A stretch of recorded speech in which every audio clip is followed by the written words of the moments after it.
95 నేను మాట్లాడింది ఐటీ మాట్లాడా. ఈ రోజు నేను మాట్లాడేది ఏఐ మాట్లాడుతున్నా, ఆర్టిఫిషియల్ ఇంటెలిజెన్స్ మాట్లాడుతున్నా. ప్రతి ఒక్క వ్యక్తి ఏఐ ఉపయోగించుకోవాలి, లేకపోతే ఏఐ ద్వారా యూస్ కేసెస్ తయారు చేసి సామర్థ్యాన్ని పెంచుకోవాలి. ఇదేం పెద్ద బ్రహ్మ విద్య ఏం కాదు. మన పిల్లలందరూ బాగా తయారయ్యారు. ప్రపంచాన్ని శాసించబోయేది భవిష్యత్తులో ఏఐ శాసిస్తుంది. ఆ విషయం కూడా మీరు గుర్తుపెట్టుకోవాల్సిన అవసరం ఉంది. ఈ రోజు మీరు ఒకసారి చూస్తే ఇక్కడ ఉండే హాస్పిటల్లో కూడా ఒక 20కి పైగా అతి కీలకమైన వైద్య సేవలు అందిస్తున్నారు. నేను అందుకే డాక్టర్స్ అందరూ మీరు ఇక్కడ ఉన్నారు. డేటా అనేది నెట్వర్క్ హాస్పిటల్స్ కాబట్టి దేశం మొత్తం అనేకమైన డిసీజులకు కావలసిన డేటా అంతా కూడా హిస్టారికల్ డేటా ఉంటుంది. భవిష్యత్తులో ఒక హాస్పిటల్ దే కాదు సంపద.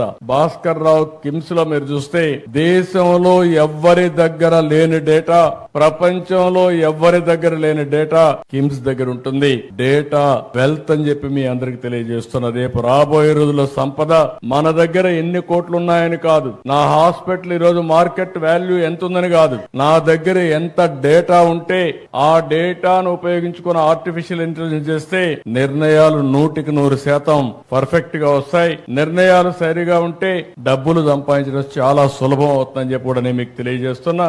అతి తొందరలోనే డేటా కింగ్ గా హెల్త్ లో భాస్కర్ రావు తయారు కాబోతున్నాడని చెప్పి కూడా నేను మీకు తెలియజేస్తున్నా. అంటే ఒకసారి డేటా వచ్చిన తర్వాత ఇంకొక పక్కన మీరు చూస్తే రియల్ టైం డేటా అన్ని ఐఓటీలు వచ్చేసాయి, వేరబుల్స్ వచ్చేసాయి. ఈ రోజు హాస్పిటల్లో డాక్టర్లు కూడా మీరు చూస్తే ఆపరేషన్ చేస్తా ఉంటే ఏఐ ద్వారా మీకు మొత్తం గైడ్ చేసే పరిస్థితికి వచ్చింది. నువ్వు ఇక్కడ తప్పు చేస్తున్నావు, ఇది కరెక్ట్ గా చేయి, ఇక్కడే ప్రేషన్ ఉంది, ఇక్కడ చేయాలని చెప్పి మిమ్మల్ని గైడ్ చేసే పరిస్థితికి వస్తా ఉంది. దీని వల్ల ఏం జరుగుతుందని మీరు ఆలోచిస్తే ఈ డేటా, ఈ యొక్క గైడెన్స్ వల్ల మామూలు డాక్టర్ కూడా ఎక్స్ట్రార్డినరీ ఆపరేషన్ చేసే పరిస్థితికి వస్తున్నాడు. అలాంటి నాలెడ్జ్ వచ్చేది మనం గుర్తుపెట్టుకోవాల్సిన అవసరం ఉంది. అందుకే నేను ఒకటే చెప్తున్నా, డెడ్లీ కాంబినేషన్ టెక్నాలజీస్ అన్ని కూడా సౌండ్ గా వచ్చాయి. ఇంకొక పక్క నాలెడ్జ్ కూడా మెచ్యూరిటీ వచ్చింది, డేటా కూడా వచ్చే పరిస్థితి వచ్చింది.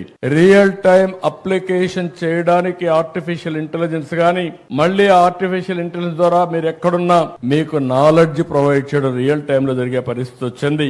అందుకే భవిష్యత్తులో భారతీయులు నాకు ఏ మాత్రం మనం లేదు, అద్భుతాలు సృష్టించబోతున్నారని మరొక్కసారి సభలో మీ అందరికి విజ్ఞప్తి చేస్తున్నా.